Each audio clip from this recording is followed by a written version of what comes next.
So we have a passage from White Fang. He was sprawling along between some bushes when he heard a sharp, intimidating cry. There was a flash of yellow before his eyes. He saw a weasel leaping swiftly away from him. All along the mulberry bush, the monkey chased the weasel. Da-da-da-da-da-da-da. Pop goes the weasel. So White Fang, as a cub, is going to come across a baby weasel. It was a small live thing, and he had no fear. Then before him, at his feet, he saw an extremely small live thing, only several inches long, a young weasel that, like himself, had disobediently gone out adventuring. It tried to retreat before him. He turned it over with his paw, and it made a queer grating noise. The next moment, the flash of yellow reappeared before his eyes. He heard again the intimidating cry, and at the same instant received a sharp blow on the side of the neck and felt the sharp teeth of the mother weasel cut into his flesh. While he yelped in Kiche,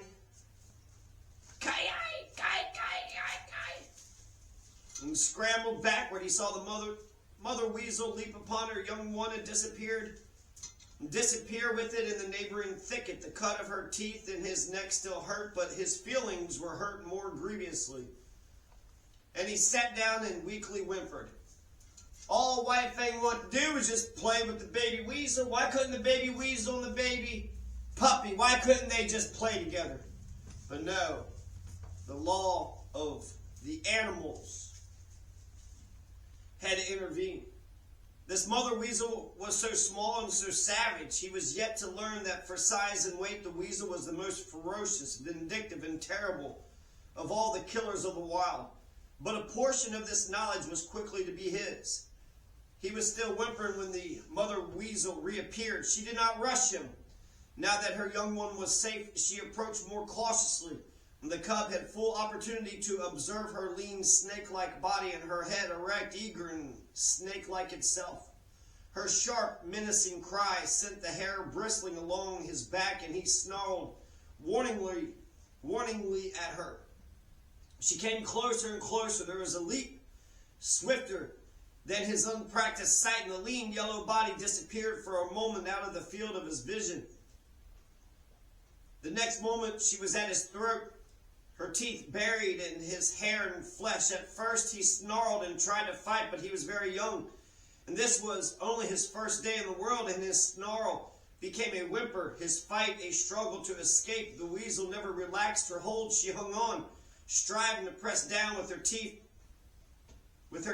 to the great vein where his life blood bubbled. The weasel was a drinker of blood, and it was even her preference to drink from the throat of life itself. The gray cub would have died, and there would have been no story to write about him had not the she-wolf come bounding through the bushes. The weasel let go the cub and flashed at the she-wolf's throat, missing, but getting a hold on the jaw instead. The she-wolf flirted her head like the snap of a whip, breaking the weasel's hold and flinging it high in the air. And still in the air, the she-wolf's jaws closed on the lean yellow body, and the weasel knew death between the crunching teeth.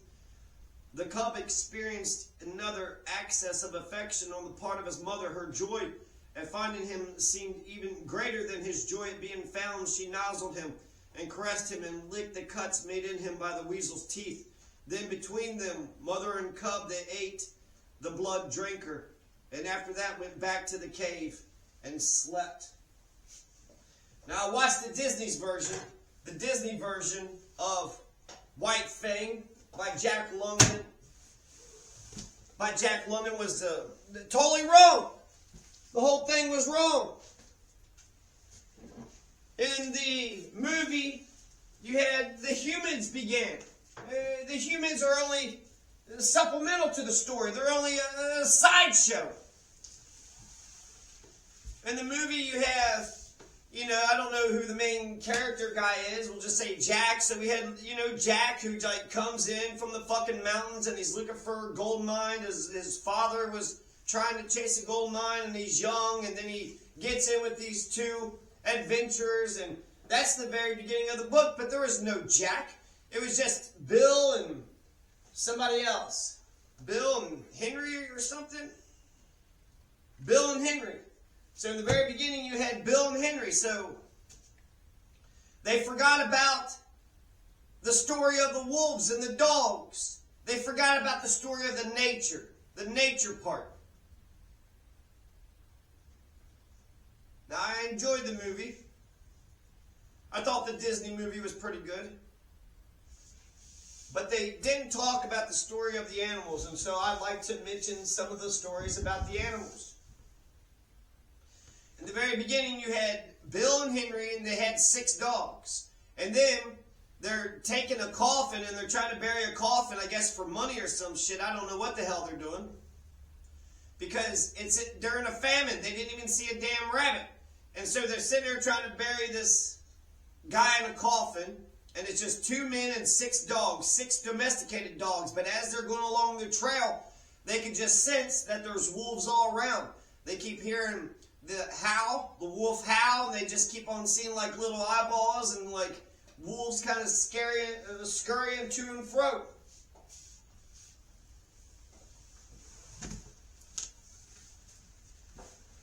And then they said, wait a second, I had a fish out here. There was a fish, there were 6 dogs, and I put out 6 fish. And then I looked around, and now there's only 5 fish. And so one ear didn't get to eat that night.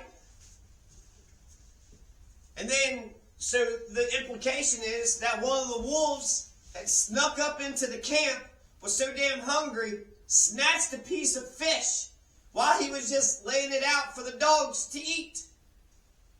That's pretty stealthy. That's pretty ninja-like. It's pretty like a shadow. The shadow knows. The shadow knows. For all you Orson Welles fans out there.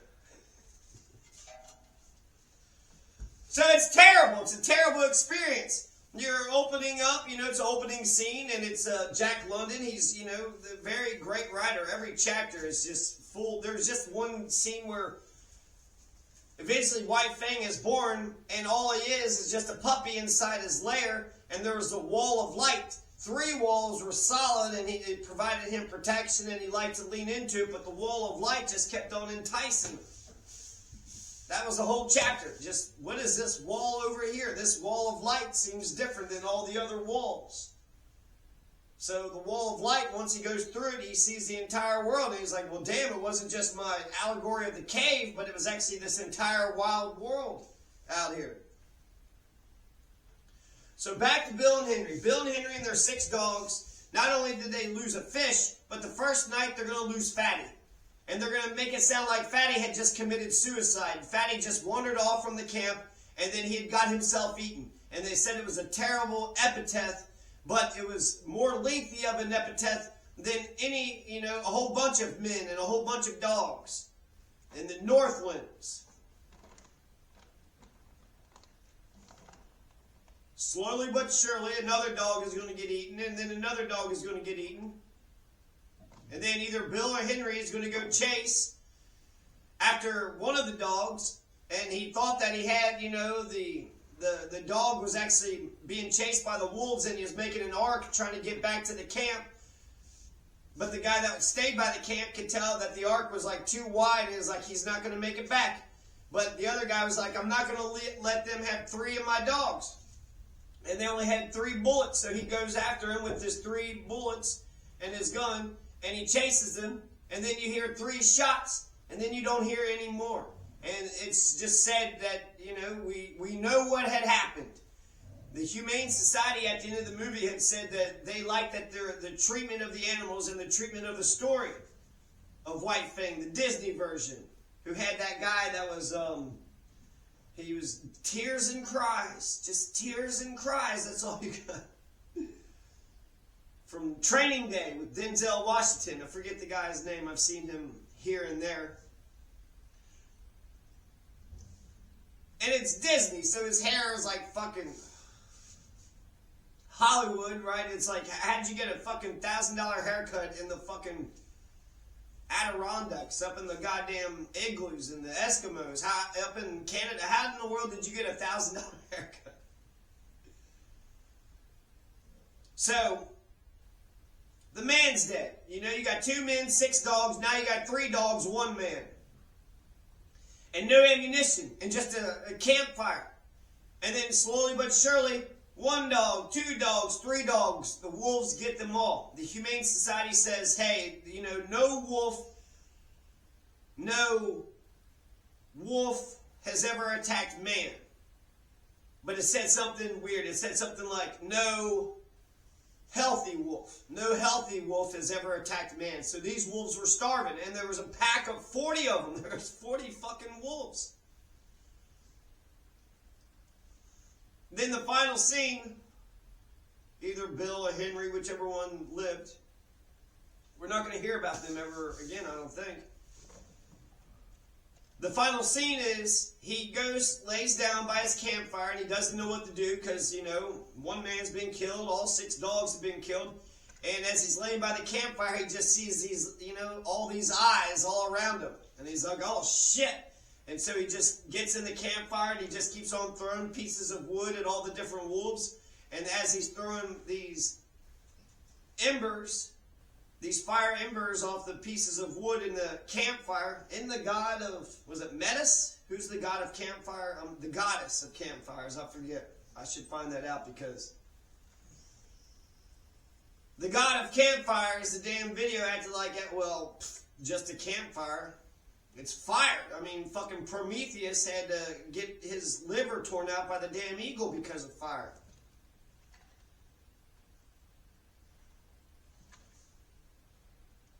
Then there's a search party.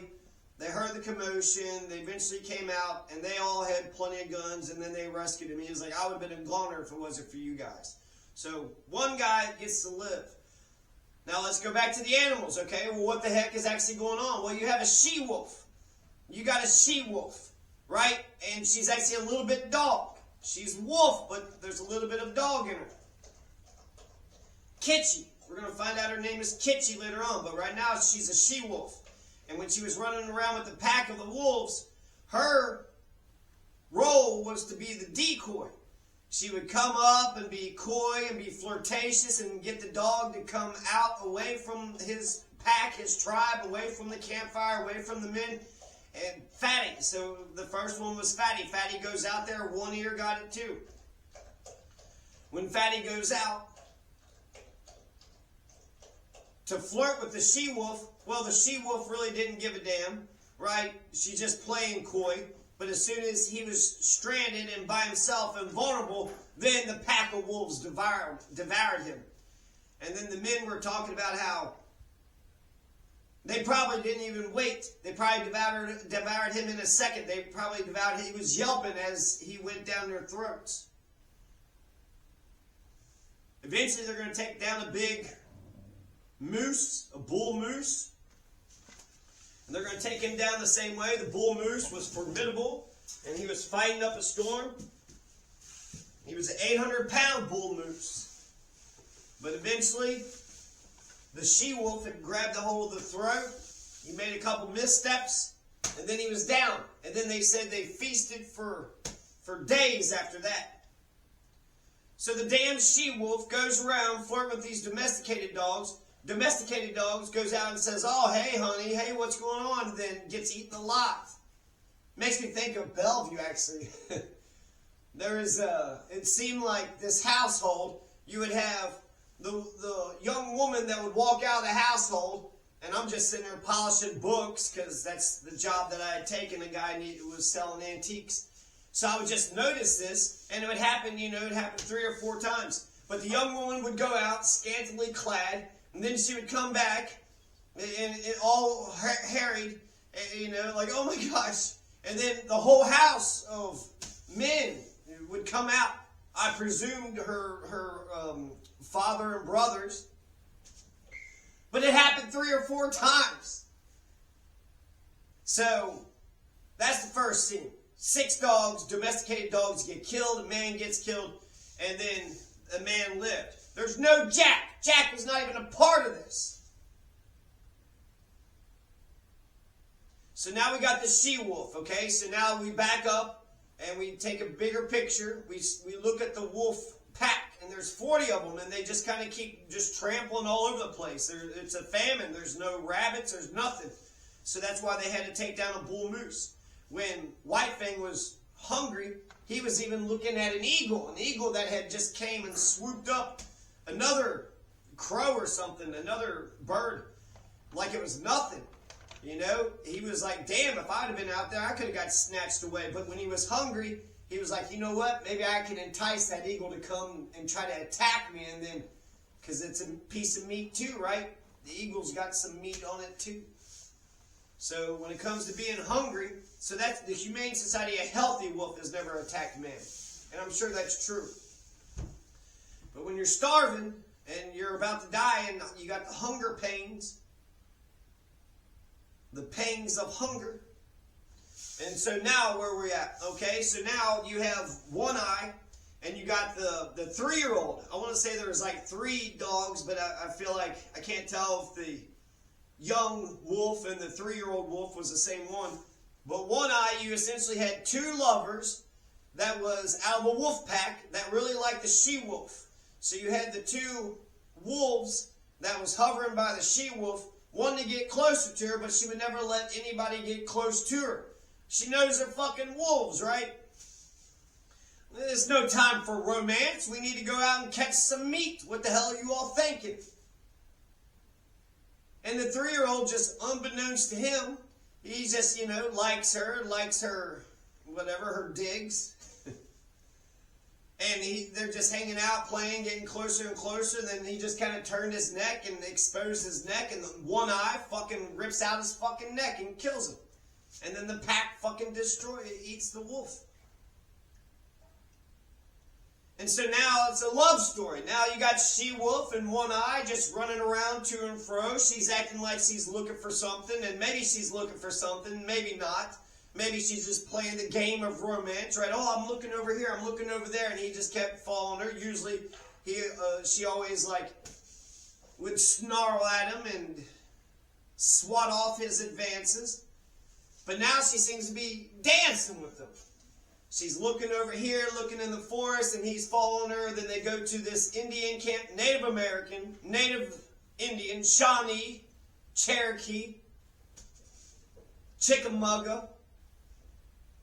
Some Native American camp, and they had snares, and they were stealing the rabbits out of the snares. So that's how cunning they were. They were more cunning than foxes, the she-wolf and one eye, the wolf. So they're still running around, and then eventually they made it, and then she's going to have 6 little puppies. And she's going to have a little lair for the puppies, and she's scared of one eye, and she just, either she saw it or just knew it instinctually that there is a time and place when you had the wolves would just eat the babies. I mean, when it's kill or be killed, eat or be eaten, you got babies there, well, hell, those are meat. And so she was very protective of her children and wouldn't let the wolf get close to him, but one eye didn't have any inclination. They were his babies, so he was going to be protective of them. And so he knew that he had to give her some distance, and while he was out and about, he went and found some meat and brought some meat to her and then to the puppies too. I'm not sure if the puppies enjoyed it or if she just ate it so she could be more milky so the puppies could suckle her. But then she warmed up to him. She warmed up to him because, well, hell, you're not just trying to eat my babies, you're actually trying to give meat to my babies. So then, okay, now the next chapter is, well, you got a famine. You got a famine. She can't go out and hunt as much, right? She has to come back to the lair. So she would go out and try to hunt, try to find out what she could. And when she was out and about trying to find what she could,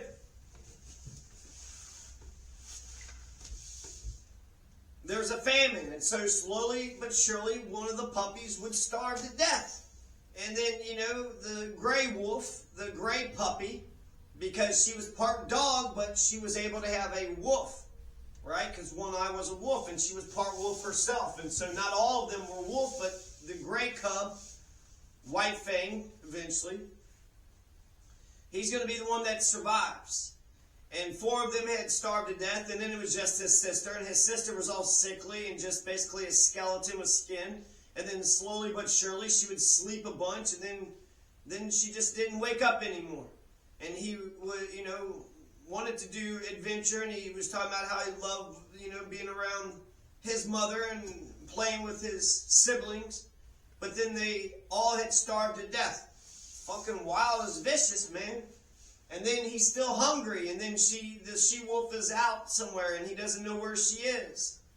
In White Fang, we're going to say that, the she-wolf gets shot, and then comes back and then dies like a Bambi story, but that's not the case. Kiche still goes. Why would anybody who does White Fang just depart from the text like so completely? This is such a great story if you just focused on the animals. And I'm only, freaking 1/3 of the way in. So now you got the 3 walls, and then the wall of light, and he's out there looking for adventure, and then, the weasel story comes up.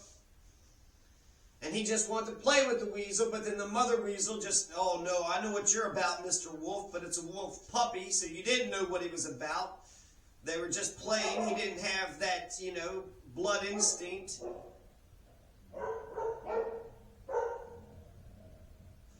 And so he goes out there wandering to and fro.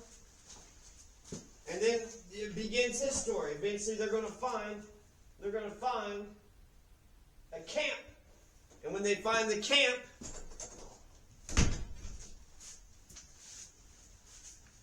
you got White Fang that's sitting there, and he was just in awe of man. And it said that the instincts from generations, he was in awe of man. And so he was scared, but he didn't know what to do, so he just kind of laid there and whimpered. And then one man goes to pet him or pick him up, and then he just had this, conflicting emotions, one of fright and fear and fight, but then the other one of just submitting to these gods, because men were gods to these poor dogs. And so he's just whimpering and laying down low, and the man goes to pat him or pick him up, and then when he puts his hand out, he bites his hand. And then all the other men are like laughing at the guy, and the guy's all pissed off. But then he goes back to whimpering again. He's like, oh, I shouldn't have done that. And then eventually he's adopted into the tribe. But as he's being picked up, he's thinking, oh, remember the weasel? Oh, mother's coming. The she-wolf comes in, and she's snarling, and she's all pissed off, and she's trying to get them to back up. But then one of the men said, Kiche, because she used to be one of their dogs. And then when they said Kiche, immediately she got down on all fours and then started whimpering. And then they're a part of the camp, and then the part of the camp is just more bittersweet moments. I mean, the wild, you want to romanticize the wild, but the fucking wild is goddamn fucking just uncompromising. And so with men, now he's in bondage, right? So he's talking about his bondage. He's basically a slave to these man gods. And Kiche's going to get sold down the river to pay for a debt. And he's going to go chase after her. And then he's in the river. And then he's, getting beat up by Gray Beaver, one of the Native Americans. But they're around in the camp. And now he's getting bullied by Lip. There's just so much that's going on. There's just so much that's going on. And it's a very good, exciting little story. So, Kiche and thereby, then he says when he gets a piece of meat, the squaws would give him a piece of meat, but when a man gave him a piece of meat, it was like the best tasting meat ever. And even though he's got a little wolf in him, and he's got that excitement in him, and he wants to just run out there, there was one moment before Kiche gets sold that him and his mother's just standing on the edge of the camp, and he's just kind of like, come on, let's go run around in the wild like we used to. And the camp had a hold of her. And even though he liked man and he liked the wild, his one, governing motive was his mother. So his mother goes back to camp, and then he goes back to camp. And then she gets sold down the river, and then he's chasing after her, and he wasn't supposed to do that. And Gray Beaver just keeps on beating the shit out of him, just keeps on, just over and over again. And then Lip is bullying him, so now he's in the camp, and this is where I'm at right now. Lip Lip is bullying him. And nobody really sees what Lip Lip is doing, but they see that this white Fang, why? Because he's got a white fang, which means he's a wolf, but you can see that he's a part dog. So maybe we could domesticate this little puppy wolf. And so he's getting bullied by Lip Lip, and that's making him even more ferocious. It says in this book that he was being more ferocious. The wild makes you ferocious enough. But when you're being bullied, and then man is hating you because you're getting in all this sort of trouble because you're getting bullied, and then they said that he's getting bullied because he's a wolf, so he's a little different than the others. This makes me think of Pueblo. It makes me think that there's not Native Americans, but some brown Americans, and then one of the it was like three brothers, young men. They always kind of looked at him as like the wild one. And so it makes me think of him. It was like you're a dog and you look like us, but there's something differently. So just instinctually, you're a part wolf. I know you're a part wolf. And so they would just get mad at him, but he's stronger than them. So if they fought him one-on-one, he would win. And so they started bunching together, and essentially it just became a war in this camp. They would bunch together, and whenever a bunch of them would get together, they would go chase them. And then if one ran out in front, he got real good at fighting all of them, really. They said he was as spry as a cat. And so when they would bunch up together, they would chase him immediately, but they couldn't, part too far, because if one just ran forward from the pack, just getting so excited about the chase, he would turn around and attack the first one.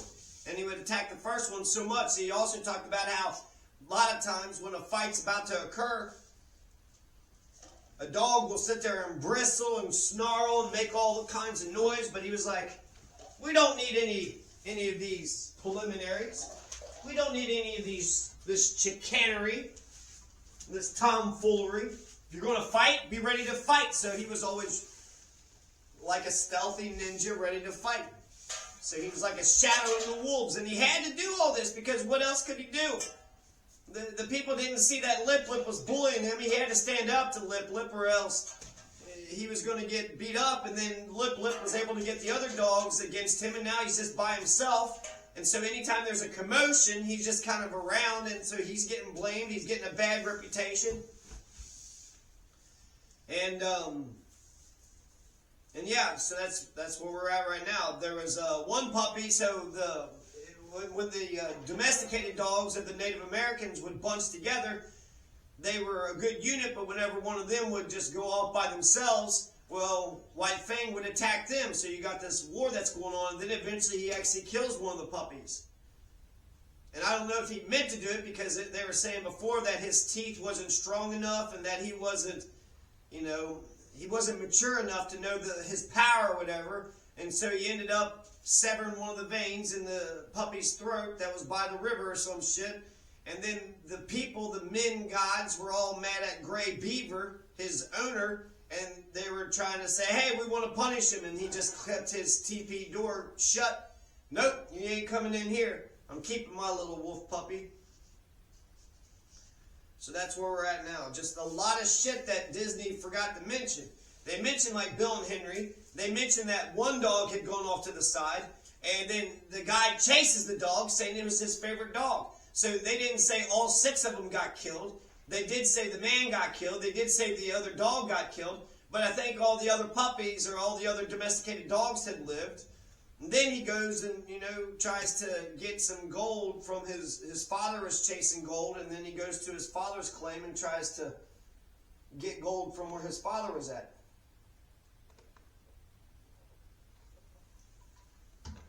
So I'm just enjoying this, and I want to summarize it when it comes to White Fang versus Iron Heel, or the Call of the Wild. The Call of the Wild and White Fang are pretty much complete opposites.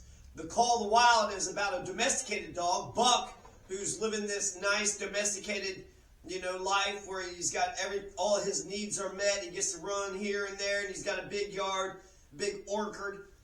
And he likes playing with the judge's grandchildren.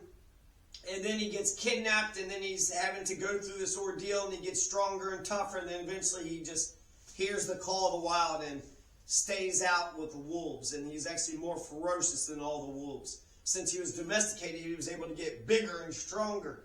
And so then he got his instincts back while he was out there dog sledding. And then he had to fight Spitz, and then they fucking, what they did to Curly. And then Solex. What happened to Solex? And Dave. Poor Dave. That was a sad little story. They knew Dave was a goner because he was limping and he injured and then he limped again and he couldn't limp anymore and he liked the work and he liked the routine of it, and so they put him back in the harness and let him run one last time. I think that was Dave.